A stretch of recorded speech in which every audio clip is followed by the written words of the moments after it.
porque hoje nós vamos falar sobre divisão política do Brasil e administração do município em geografia, tá? Então, a aula de hoje, geografia, falando sobre esses assuntos. Então, nós vamos rever algumas coisas aqui que a gente já viu antes, tá? Então, por enquanto, gente, não tem assim outra, qual é a página? Não, vamos focar aqui na apresentação, tá certo? Na apresentação do slide, aqui na explicação. Porque esse assunto a gente já viu antes, então são várias páginas para você não estar se perdendo, tá bom? Então, ó, no começo, nós estudamos que a colonização portuguesa no Brasil, ela se efetivou a partir da exploração. Teve o povoamento, extermínio e conquista dos povos indígenas, que eram os povoadores, e das novas terras, e foi dividido em capitanias. Então, nós vimos que os portugueses chegaram aqui no Brasil, eles estavam à procura eles, na verdade, estavam procurando aí as terras da Índia, e eles pensavam que aqui eram as terras da Índia. Então, a partir daí, quando eles começaram a chegar aqui, viram que era tudo novo, então eles começaram aí a exploração. Então, foram exploraram aí os índios, começaram a escravizar eles, começaram a povoar, e daí, desse povoamento, eles começaram aí dividindo as terras brasileiras, que eles foram dividindo em capitanias, foram as capitanias hereditárias.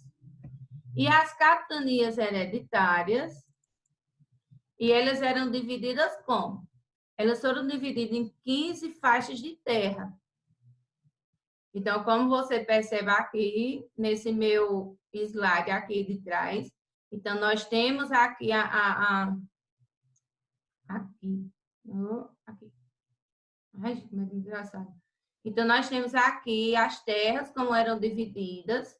Elas eram divididas em 15 faixas, faixa da capitania hereditária, e eram os capitães donatários. E esses donatários, eles iriam dando essas terras àqueles que queriam. Então, eram hereditárias, elas eram herdadas.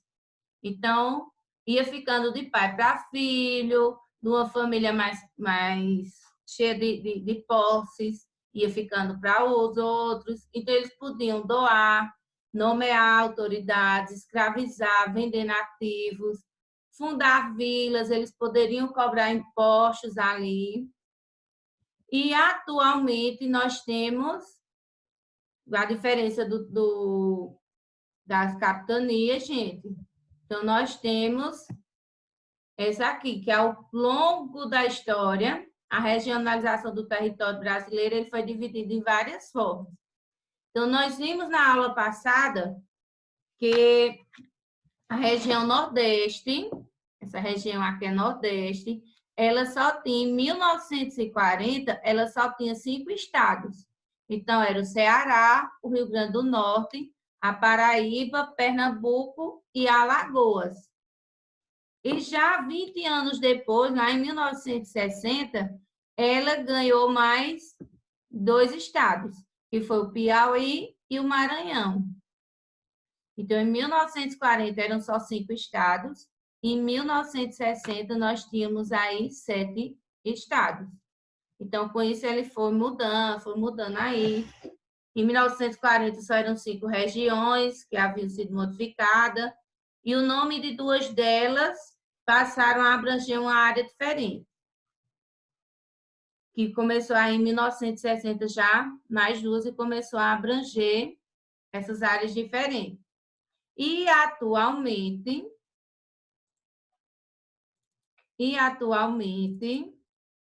ela está dividida aqui em 5 regiões: Norte, Nordeste, Centro-Oeste, Sudeste e Sul.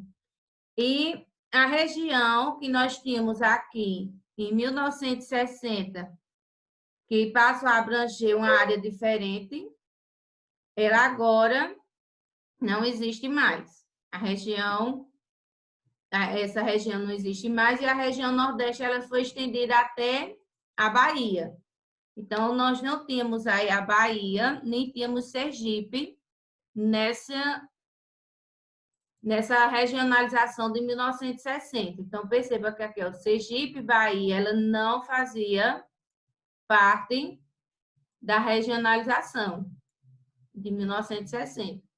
E a partir aí depois de 1960, atualmente, nós falamos mais assim precisamente, ela foi estendida até a Bahia e foi criada a região Sudeste, que a região Sudeste também ela não existia. Perceba que Minas Gerais, nós temos Espírito Santo, Rio de Janeiro, ela estava fazia parte de outra região. A Bahia, ela ficava junto com Minas Gerais, que hoje é da região Sudeste, Espírito Santo, Rio de Janeiro e São Paulo. Então, houve aí essa divisão, a Bahia vindo para a região Nordeste, Minas Gerais, Espírito Santo e Rio de Janeiro foi criada aí junto com o estado de São Paulo, a região Sudeste. E cada região ela é dividida em estados. Nós temos aí uma quantidade de estados por cada região. Então, na região norte, nós temos 9 estados: Maranhão, Piauí, Nordeste, gente, norte não, Nordeste. Nós temos aqui Maranhão, Piauí, Bahia, Ceará, Rio Grande do Norte, Paraíba, Pernambuco, Alagoas e Sergipe. Então, a região Nordeste ela tem 9 estados. Na região Norte, nós temos 7. Tocantins, que é um estado novo, tá? Ele é, em relação aos outros estados, ele foi criado há menos tempo do que os demais. Então, nós temos o estado do Pará, do Amapá, Roraima, Amazonas, Acre e Rondônia. Então, na região norte, nós temos 7 estados. Na região nordeste, nós temos 9. Na região sudeste, nós temos 4 estados: Espírito Santo, Minas Gerais, São Paulo e Rio de Janeiro. É a região onde tem é mais povoada, onde tem muitas indústrias, muitas fábricas, muita gente se desloca para lá à procura de emprego, à procura de vida melhor. Isso desde muitos anos atrás, o pessoal se deslocava principalmente da região Nordeste para a região Sudeste, para a procura de melhorias. Na região Centro-Oeste, ela é pouco povoada, ela é muito extensa, mas pouco povoada. E lá na região Centro-Oeste, nós temos 3 estados e o Distrito Federal, onde no Distrito Federal nós temos a capital brasileira, Brasília. Então, no Centro-Oeste, nós temos o Mato Grosso, o estado de Goiás e o estado de Mato Grosso do Sul. Ele é pouco povoado, tá? E nós temos também aqui o Distrito Federal com a capital brasileira, Brasília. E na região sul nós temos só apenas 3 estados: o Paraná, Santa Catarina e o Rio Grande do Sul. Eles foram aí, maioria das cidades dessa região, eles foram colonizados por holandeses, italianos, então lá tem muita mistura do pessoal europeu. Então, tem grande influência aqui nessa região sul de pessoas, de povos europeus. Portanto, nós temos 5 regiões. Nosso Brasil é dividido em 5 regiões, sendo Norte, Nordeste. Jimmy? Então, nós temos o Norte, o Nordeste, Sudeste, Centro-Oeste e o Sul. Com essas 5 regiões, nós somos em 27 partes, chamadas de unidades federativas, que elas correspondem aos 26 estados e o Distrito Federal, certo? Os 26 estados, e cada região ela está dividida aí. Então, lembrando que na região sul temos 3 estados, Na Centro-Oeste também temos 3 e o Distrito Federal. Na região Sudeste nós temos 4 estados. Na região Nordeste temos 9 e na região Norte nós temos 7 estados. E o Brasil, ele fica localizado no continente americano, mais precisamente aí na América do Sul. Isso foi também coisa que nós vimos, nós já assistimos a aula falando sobre os continentes, e o Brasil está no continente americano, e o continente americano ele está dividido em 3 partes.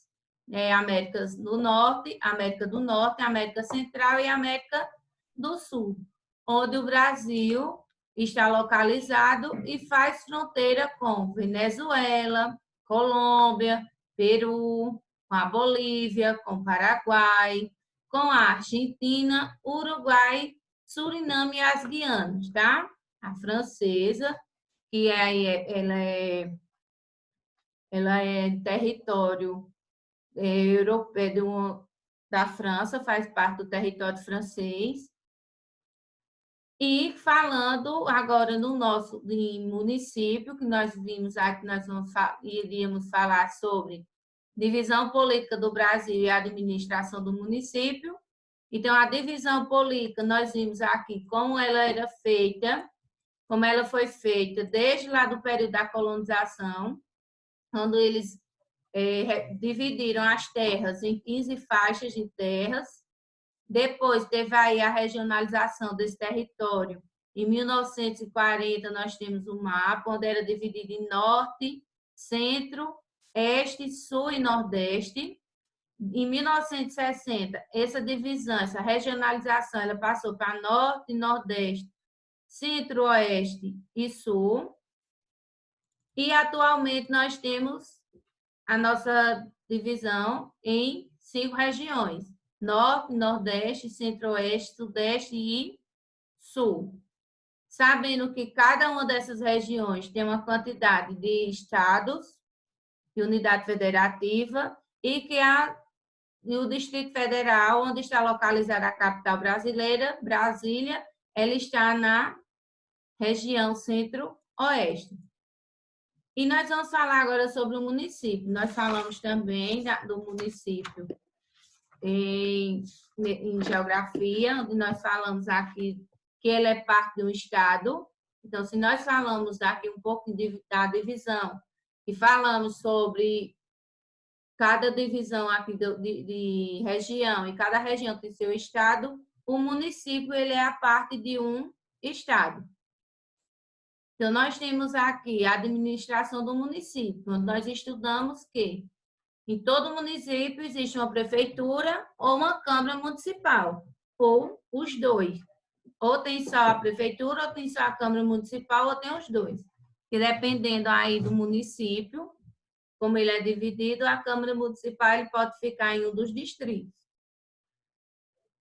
Cada estado brasileiro se divide em partes chamadas município, que nós estudamos, nós vimos, e em todo município ela existe a prefeitura ou a câmara, e na prefeitura nós temos o poder do legislativo do prefeito, que é quem governa o município, e ele é auxiliado por vários secretários, secretário de saúde, secretário de educação, secretário de serviços públicos, cultura, habitação, transporte, enfim. E nós temos a Câmara de Vereadores, que eles vão elaborar as leis do município e eles fiscalizam o trabalho do prefeito. Então, não é vamos dizer assim, uma casa só de enfeite. Não, cada um tem seu papel, cada um tem sua serventia. Então, o prefeito ele tem suas obrigações, a Câmara de Vereadores também tem as suas obrigações. Então, o prefeito ele tem que governar o município, ele tem que trabalhar com auxílio dos secretários e também com auxílio dos vereadores. Porque se ele colocar uma lei para ser votada na Câmara de Vereadores, eles lá vão analisar se essa lei pode ser, como é que ela vai ser votada, se ela vai entrar em vigor ou não. Do mesmo jeito, se ele tiver um projeto, por exemplo, projeto de fazer uma quadra esportiva em determinado bairro. Então, a Câmara de Vereadores é que vai votar, vai analisar esse projeto para ver se realmente tem condições, se vai ter verba se não, suficiente para fazer essa quadra e se não vai lesar outro departamento.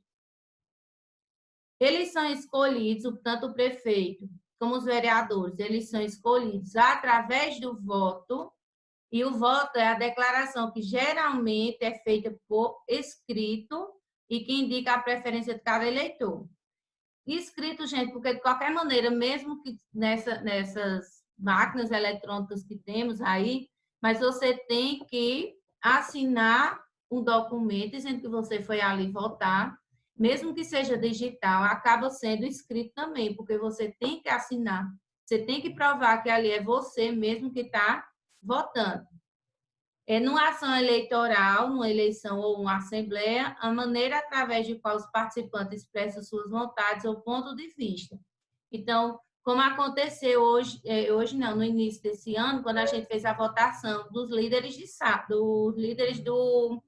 da equipe Farol Mirim, onde cada um pegava um papelzinho que Claudete levou, então você colocava o nome do candidato que você queria. Então, nós tivemos 3 candidatos e vocês escreviam ali o nome e colocavam dentro da caixinha. Então, esse aí foi escrita, foi a declaração escrita, foi uma ação eleitoral onde vocês puderam colocar ali sua opinião, seu voto. E o voto, gente, ele é secreto, tá? Então, o voto em que o cidadão não precisa mostrar em quem vai votar. Do mesmo jeito que vocês fizeram na eleição da escolha dos líderes aí da equipe Farol. Então, não precisou você demonstrar em quem você ia votar. Você só ia lá no papelzinho, colocava o nome da pessoa, embrulhava e colocava lá na caixinha que Claudete levou. Como forma de evitar, gente, pressão, coação sobre o eleitor. Então, ele é secreto, não precisa ninguém estar sabendo em quem você vai votar ou em quem você votou, tá? E além de escolher o prefeito e os vereadores, gente, através do voto, a população pode participar da administração do município de outras formas, como nós vimos nas aulas passadas, onde a Câmara Municipal ela faz reuniões ou semanalmente ou quinzenalmente, dependendo aí do município, da quantidade de eleitores e do tamanho do município. Então, ele faz aí suas reuniões e a população pode participar, assistir essas sessões e que são votadas as leis municipais. É uma maneira aí deles estarem acompanhando a atuação dos vereadores e apresentar reivindicações de melhoria. Se eles estiverem apresentando uma proposta, então eles podem estar dando a sua opinião, um de cada vez, não todos de uma vez, porque senão vira bagunça.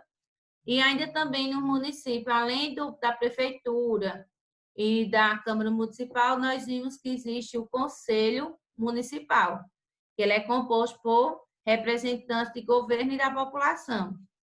Então, pode ser um assistente social, pode ser alguém da Secretaria de Saúde, pode ser os líderes religiosos da sua cidade, então eles fazem parte desse conselho municipal. E falando no voto, continuando falando dele sobre quem pode votar, quem não pode votar, nesses conselhos aí também tem algumas eleições, eles podem estar votando em algumas propostas, e na eleição municipal, governamental, então, quem é obrigado a votar e para quem o voto é facultativo, ou seja, que não tem obrigação de estar votando. Então, quem é alfabetizado, quem sabe ler, quem sabe escrever, e é maior de 18 anos, ou seja, a partir de 18 anos, você já pode, seu voto é obrigatório, você tem que ir lá. Toda vez que tem uma eleição, você tem que votar, até os 70 anos. Então, a partir dos 70 anos, não é mais obrigatório votar. Então, quem não é alfabetizado e quem tem mais de 70 anos, não é obrigatório votar, tá? Ele não é obrigatório para analfabetos e maiores de 70 anos, nem para menores de, nem para maiores de 16. Então, entre 16 e 18, se você quiser tirar seu título eleitoral, você pode tirar, mas você não é obrigado a votar. E quando completar os 18 anos, aí sim você passa a ser obrigado a votar. O voto, gente, ele é secreto e a garantia de que apenas uma pessoa saberá qual foi a candidatura que escolheu. Então, eu vou votar na eleição, então o voto é secreto. Então, só eu tenho esse direito de saber em quem eu vou votar. Não, ninguém mais tem esse direito de saber, nem precisa saber em quem é que eu vou votar. O candidato, eu que escolho, eu é quem vou votar. Porque é uma forma de evitar pressão. Ah, você tem que votar em mim. Se você não votar em mim, vai acontecer isso, vai acontecer aquilo. Não. É secreto. Você vota em quem você quiser. Aí é garantindo aí que o voto expresse realmente a vontade do eleitor. Então, seu voto é a sua vontade. Você vai escolher ali, você vai dizer se aquilo é melhor para você ou não, tá? Então, falando sobre eleições, sobre o voto, sobre a divisão política, nós temos só esse assunto aqui para a gente estar estudando, para a gente estar revendo. E nós temos os combinados da atividade. Então, vou explicar a atividade para vocês. Então, preste atenção direitinho, né, Jimmy? Olha bem direitinho, escuta o que eu vou dizer sobre ela. Quando tiver alguma dúvida, você pode perguntar a mim pelo WhatsApp, que eu vou responder a vocês. Não responda a todos ao mesmo tempo, mas eu vou respondendo um por um. Nós temos aí o tempo de 1 hora para essa atividade. E sempre quando faltar 5 minutos, eu sempre vou avisando os grupos. Vocês lembram? Ontem eu avisei quando faltou 3 minutos, mas eu avisei que estava voltando. O grupo, gente, mais uma vez, vou reforçar, deixe ele para perguntas relacionadas à questão da atividade, tá? Nada está conversando, nada está mandando mensagem para o colega. Você pega o número do seu coleguinha, anota ali ao lado da sua agenda, ou do seu caderno, do seu livro, coloca o nome do coleguinha e coloca o número. Após a aula, você pode estar mandando mensagem para ele e estar conversando, tá? E lembrando que sempre que ao final da aula, eu envio para vocês aí o link da aula gravada e ela vai para o YouTube. Então, você pode estar acompanhando aqui e ao final, se você quiser dar outra revisada, dar outra olhada, você vai lá no canal do YouTube e rever essa aula com essa explicação. E as atividades, elas serão na página 222 e 223 em Geografia, tá? Então, são essas duas páginas, onde na 223 você irá precisar do seu caderno para responder algumas questões. Então, vamos colocar aqui